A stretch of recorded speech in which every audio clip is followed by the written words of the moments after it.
An hour had passed since they had been forced aboard. The door had been locked behind them, and it seemed Sexif Dan was too preoccupied with escaping the white stallion to bother with them. Peering through the lattice of a porthole, Elric could look back to where the ship had been sunk. They were many leagues distant already, yet he still thought from time to time he saw the head and shoulders of the stallion above the waves. Vasilis had recovered and sat pale and shivering upon the couch. "What more do you know of that horse?" Elric asked her. "It would be helpful to me if you could recall anything you have heard."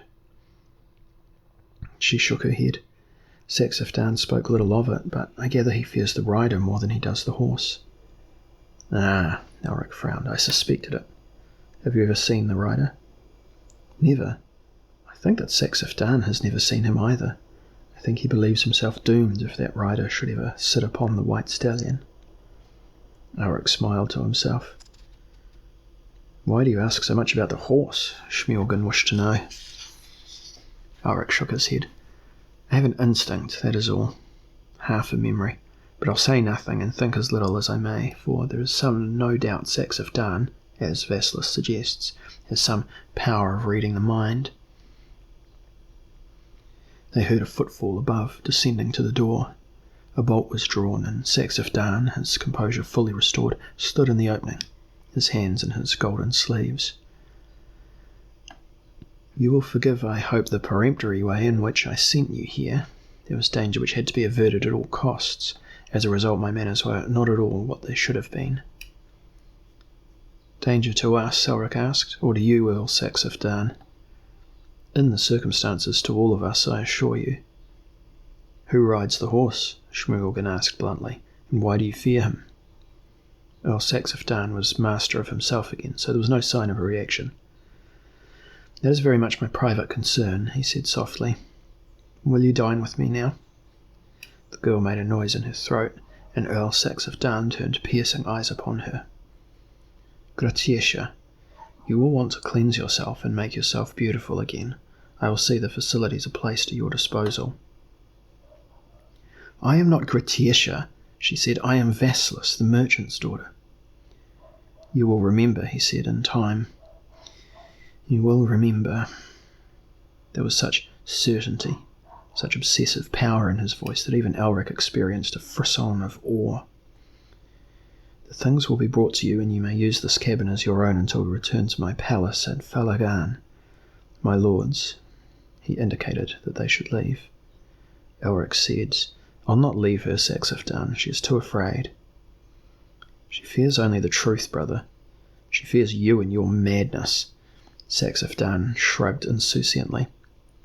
"I shall leave first, then, if you would accompany me, my lords." He strode from the cabin, and they followed. Elric said over his shoulder, "Vasilis, you may depend upon my protection," and he closed the cabin doors behind him. Earl Sexif Dan was standing upon the deck, exposing his noble face to the spray which was flung up by the ship as it moved with supernatural speed through the sea. "You called me mad, Prince Elric, but you must be versed in sorcery." "Of course, I am of the royal blood. I am reckoned knowledgeable in my own world." "But here, how well does your sorcery work?" "Poorly, I'll admit. The spaces between the planes seem greater." "Exactly. But I have bridged them. I've had time to learn how to bridge them." "You are saying that you are more powerful than I." "Well, it is a fact, is it not?" "It is, but I did not think we were about to indulge in sorcerous battles, Earl Sexif Dan." "Of course. Yet if you were to think of besting me by sorcery, you would think twice, eh?" "I should be foolish to contemplate such a thing. It could cost me my soul, my life at least." "True. You are a realist, I see." "I suppose so." "Well, then we can progress on simpler lines to settle the dispute between us." "You propose a duel?" Elric was surprised. Earl Sexif Dan's laughter was light. "Of course not. Against your sword. That has power in all worlds, though the magnitude varies." "Well, I'm glad that you're aware of that," Elric said significantly. "Besides," added Earl Sexif Dan, his golden robes rustling as he moved a little nearer to the rail, "you would not kill me, for only I have the means of your escaping this world." Perhaps we'd elect to remain, said Elric. Well, then you would be my subjects, but no, you would not like it here. I am self-exiled. I could not return to my own world now, even if I wished to do so. It has cost me much, my knowledge. But I would found a dynasty here, beneath the blue sun. I must have my wife, Prince Elric. I must have Gratisha. Her name is Vassilis, said Elric obstinately. She thinks it is. Well, then it is. I have sworn to protect her, as has Count Smorgon, and protect her we shall. You'll have to kill us all. Exactly, said Earl Saxifdan with the air of a man who had been coaching a poor student towards the correct answer to a problem. Exactly. I shall have to kill you all. You leave me with little alternative, Prince Elric. Well, what would that benefit you? It would. I would put a certain powerful demon at my service for a few hours. We should resist. Well, I have many men, and I do not value them. Eventually they would overwhelm you, would they not? Elric remained silent. My men would be aided by sorcery, added Saxifdan. Some would die, but not too many, I think. Elric was looking beyond Saxifdan, staring out to sea. He was sure that the horse still followed. He was sure that Saxifdan knew also. And if we gave up the girl? I should open the Crimson Gate for you. You would be honoured guests. I should see that you were borne safely through, even taken safely to some hospitable land in your own world, for even if you passed through the gate there would be danger. The storms. Elric appeared to deliberate.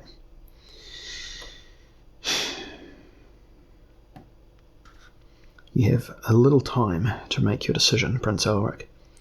I had hoped to reach my palace, Falagan, by now. I shall not allow you very much longer. Come, make your decision. You know I speak the truth. You know that I can work some sorcery in your world, do you not? You summoned a few friendly elementals to your aid, I know. But at what cost? Would you challenge me directly? It would be unwise of me, said Elric. Smorgon was tugging at his sleeve. Stop this useless talk. He knows that we have given our word to the girl, and that we must fight him. Earl Saxifdan sighed. There seemed to be genuine sorrow in his voice. If you are determined to lose your lives, he began, I should like to know why you set such importance upon the speed with which we make up our minds, Elric said. Why cannot we wait until we reach Falagan? Earl Saxifdan's expression was calculating, and again he looked full into Elric's crimson eyes. I think you know, he said, almost inaudibly. But Elric shook his head. I think you give me too much credit for intelligence. Perhaps. Elric knew that Saxifdan was attempting to read his thoughts. He deliberately blanked his mind, and suspected that he sensed frustration in the sorcerer's demeanour. And then the albino had sprung at his kinsman, his hand chopping at Saxifdan's throat. The Earl was taken completely off guard. He tried to call out, but the vocal cords were numbed. Another blow, and he fell to the deck senseless. Quickly, Smorgon, Elric shouted, and he had leapt into the rigging, climbing swiftly upwards to the top yards. Smorgon, bewildered, followed, and Elric had drawn his sword, even as he reached the crow's nest, driving upwards through the rail so that the lookout was taken in the groin scarcely before he realised it. Next, Elric was hacking at the ropes holding the mainsail to the yard. Already a number of Saxifdan's ruffians were climbing after them. The heavy, golden sail came loose, falling to develop the pirates and take several of them down with it. Elric climbed into the crow's nest and pitched the dead man over the rail in the wake of his comrades. Then he had raised his sword over his head, holding it in two hands, his eyes blank again, his head raised to the blue sun, and Smorgon, clinging to the mast below, shuddered as he heard a peculiar crooning coming from the albino's throat. More of the cutthroats were ascending, and Smorgon hacked at the rigging, having the satisfaction of seeing half a score go flying down to break their bones on the deck, or to be swallowed by the waves.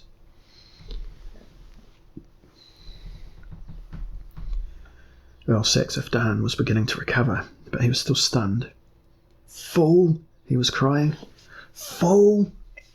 But it was not possible to tell if he referred to Elric or himself. Elric's voice became a wail. rhythmical and chilling as he chanted his incantation, and the strength from the man he had killed flowed into him and sustained him. His crimson eyes seemed to flicker with fires of another nameless colour, and his whole body shook as the strange runes shaped themselves in a throat which had never been made to speak such sounds. His voice became a vibrant groan as the incantation continued, and Smjorgen, watching as more of the crew made efforts to climb the mainmast, felt an unearthly cold creep through them. Earl Saxif Dan screamed from below, "You wouldn't dare!" The sorcerer began to make passes in the air, his own incantation tumbling from his lips, and Smjorgen gasped as a creature made of smoke took shape only a few feet below them. The creature smacked its lips and grinned and stretched a paw, which became flesh even as it moved towards Smjorgen. He hacked at the paw with his sword, whimpering. "Elric!" cried Count Smjorgen, clambering higher so that he grasped the rail of the crow's nest. "Elric, he sends demons against us now." But Elric ignored him. His whole mind was in another world, a darker, bleaker world even than this one. Through grey mists he saw a figure and he cried a name. "Come!" he called in the ancient tongue of his ancestors. "Come!" Count Smjorgen cursed as the demon became increasingly substantial. Red fangs clashed and green eyes glared at him. A claw stroked his boot, and no matter how much he struck with the sword, the demon did not appear to notice the blows. There was no room for Smjorgen in the crow's nest, but he stood on the outer rim, shouting with terror, desperate for aid. Still Elric continued to chant. "Elric, I am doomed." The demon's paw grasped Smjorgen by the ankle. "Elric!" Thunder rolled out at sea. A ball of lightning appeared for a second and then was gone. From nowhere there came the sound of a horse's hooves pounding, and a human voice shouted in triumph. Elric sank back against the rail, opening his eyes in time to see Smjorgen being dragged slowly downward. With the last of his strength, he flung himself forward, leaning far out to stab downwards with Stormbringer. The rune sword sank cleanly into the demon's right eye, and it roared, letting go of Smjorgen, striking at the blade which drew its energy from it, and as that energy passed into the blade, and thence to Elric, the albino grinned a frightful grin, so that for a second Smjorgen became more frightened of his friend than he had been of the demon. The demon began to dematerialise, its only means of escape from the sword which drank its life force. But more of Saxif Dan's rogues were behind it, and their blades rattled as they sought the pair. Elric swung himself back over the rail, balanced precariously on the yard as he slashed at their attackers, yelling the old battle cries of his people. Smjorgen could do little but watch. He noted that Saxif Dan was no longer on the deck, and he shouted urgently to Elric. "Elric, Saxif Dan, he seeks the girl." Elric now took the attack to the pirates, and they were more than anxious to avoid the moaning rune sword, some even leaping into the sea rather than encounter it. Swiftly the two leapt from yard to yard until they were again upon the deck. "What does he fear? Why does he not use more sorcery?" panted Count Smjorgen as they ran towards the cabin. "I have summoned the one who rides the horse," Elric told him. "I had so little time, and I could tell you nothing of it, knowing that Saxif Dan would read my intention in your mind, if he could not in mine." The cabin doors were firmly secured from the inside. Elric began to hack at them with the black sword, but the door resisted, as it should not have resisted. "Sealed by sorcery, and I've no means of unsealing it," said the albino. "Will he kill her?" "I don't know. He might try to take her into some other plane. We must—" Hooves clattered on the deck, and the white stallion reared behind them. Only now it had a rider clad in bright purple and yellow armour. He was bare-headed and youthful, though there were several old scars upon his face. His hair was thick and curly and blonde, and his eyes were a deep blue. He drew tightly upon the reins, steadying his horse. He looked piercingly at Elric. "Was it you, Melniboné, who opened the pathway for me?" "It was." "Why then I thank you, though I cannot repay you." "You have repaid me," Elric told him, then drew Smjorgen aside as the rider leaned forward and spurred his horse directly at the closed doors, smashing through as though they were rotted cotton. There came a terrible cry from within. and then Earl Saxifdan, hampered by his complicated robes of gold, rushed from the cabin, seizing a sword from the hand of the nearest corpse, darting Elric a look not so much of hatred but of bewildered agony as he turned to face the blonde rider. The rider dismounted now and came from the cabin, one arm round the shivering girl, Vassilis, one hand upon the reins of his horse, and he said sorrowfully, "You did me a great wrong, Earl Saxifdan, but you did Gratiesha an infinitely more terrible one. Now you must pay." Saxifdan paused, drawing a deep breath, and when he looked up again his eyes were steady. His dignity had returned. "Must I pay in full?" he said. "In full." "That is all I deserve," said Saxifdan. "I escaped my doom for many years, but I could not escape the knowledge of my crime. She loved me, you know, not you.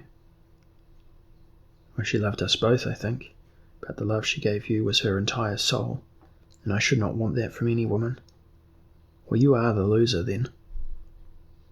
You never knew how much she loved you. Only afterwards. I pity you, Earl Saxifdan." The young man gave the reins of his horse to the girl, and he drew his sword.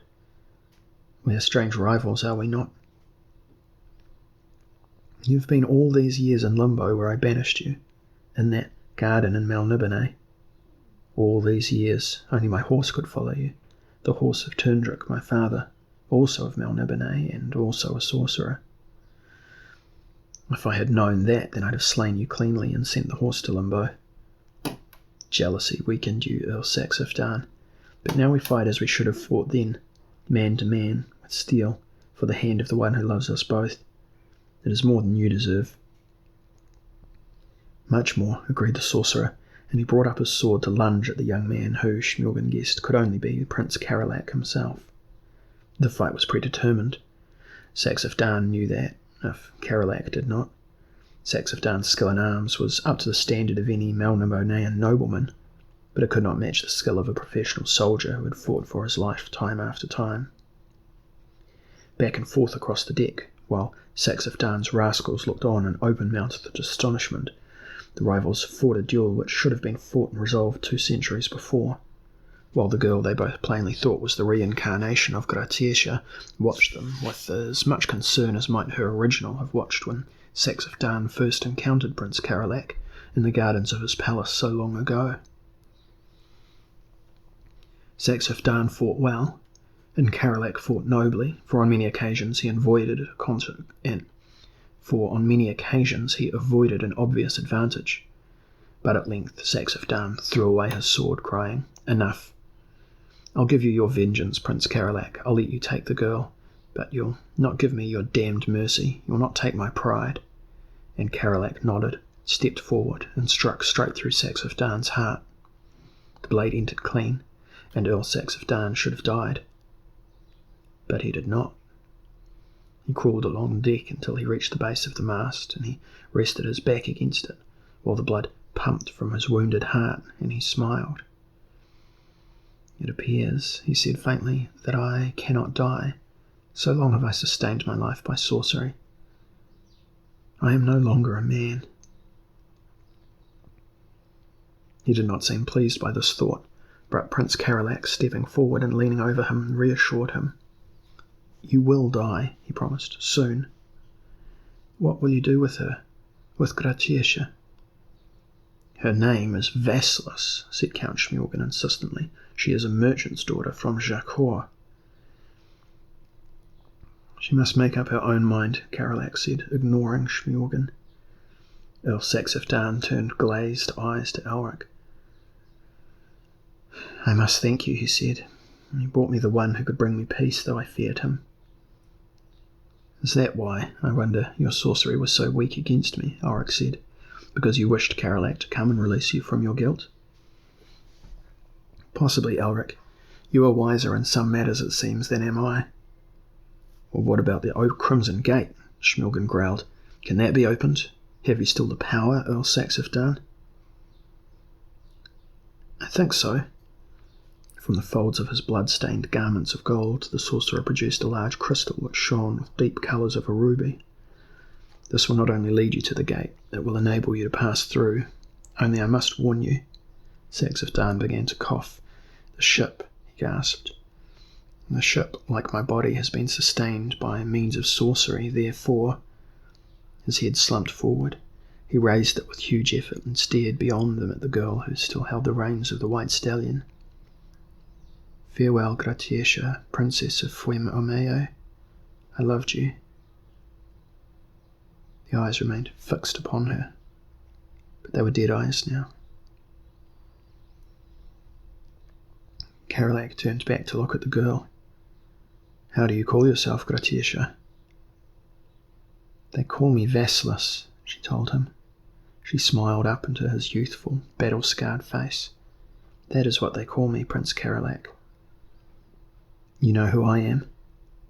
I know now. Will you come with me, Gratiesha? Will you be my bride at last in the strange new lands I have found beyond the world? I will come, she said. He helped her up into the saddle of his white stallion and climbed so that he sat behind her. He bowed to Elric of Melniboné. I thank you again, Sir Sorcerer, though I have never thought to be helped by one of the royal blood of Melniboné. Elric's expression was not without humour. In Melniboné, he said, I'm told it's tainted blood.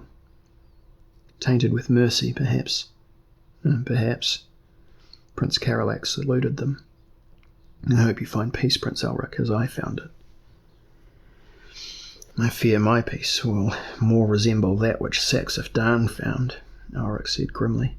Nonetheless, I thank you for your good words, Prince Karolak. Then Karolak, laughing, had ridden his horse for the rail, leapt it, and vanished. There was silence upon the ship. The remaining ruffians looked uncertainly one to the other. Elric addressed them. Know ye this? I have the key to the Crimson Gate, and only I have the knowledge to use it. Help me sail a ship, and you'll have freedom from this world. What say you? Give us your orders, Captain, said a toothless individual, and he cackled with mirth. It's the best offer we've had in 100 years or more.